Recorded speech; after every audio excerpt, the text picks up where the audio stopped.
Walking is the most basic method of human locomotion.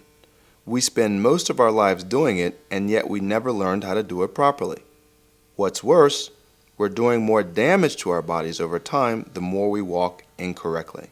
Most of us have received an injury in one form or another. Some are the result of accidents or athletics, but many musculoskeletal disorders are from what doctors call ligamentous degeneration. That means as we age, daily movement such as walking can become painful and damaging to the joints. What happens is, as we walk, we start to lean forward, which can lead to lower back pain. In addition, we start to take too long of a step, which leads to the weakening of knee ligaments. The constant heel-toe strikes lead to foot pain and ankle instability. So all of this combined can make walking and movement both damaging and painful. When animals walk, they are pushing their bodies forward with the back legs and pulling themselves forward with the front legs. All four legs work efficiently with opposite sides of the body to counterbalance and steer the body through movement, while the shock of walking from gravity is distributed naturally throughout the entire body. When humans walk, we push against gravity with each step, like the quadruped, but our hands aren't on the ground to help pull us forward. Instead, we are more upright, and most of the shock of walking is absorbed by the legs. Our upper body is mostly inactive and is only necessary to steer and balance. The shock of gravity is distributed disproportionately to our lower extremities, including the legs, hips, and lower spine. And these are the areas where we are mostly in pain and experience many dysfunctions, as we typically walk on uniformly flat surfaces that don't challenge the muscles. The result is bad posture.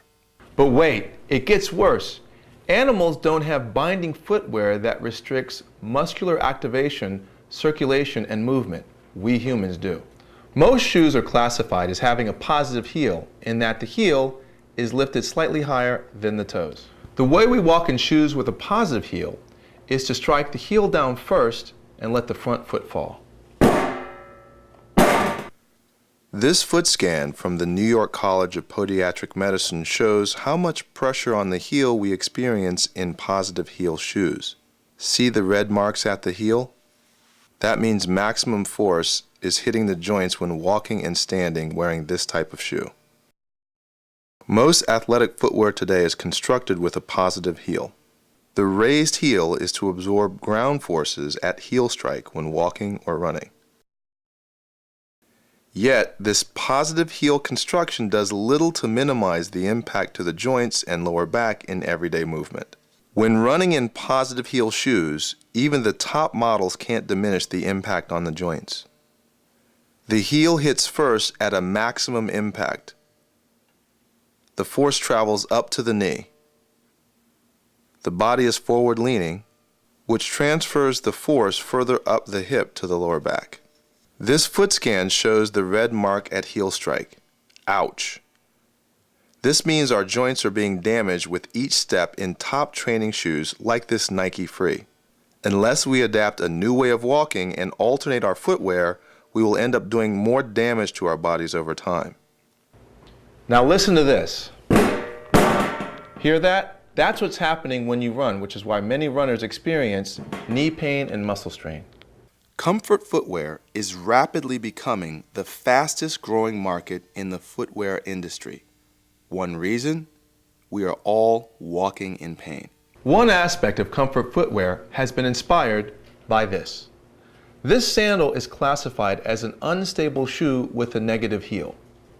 It has a rounded bottom which allows the heel to be lower than the toes when walking.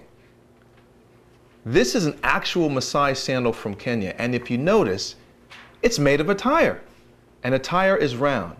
Now this simple design has revolutionized footwear through its inherent instability.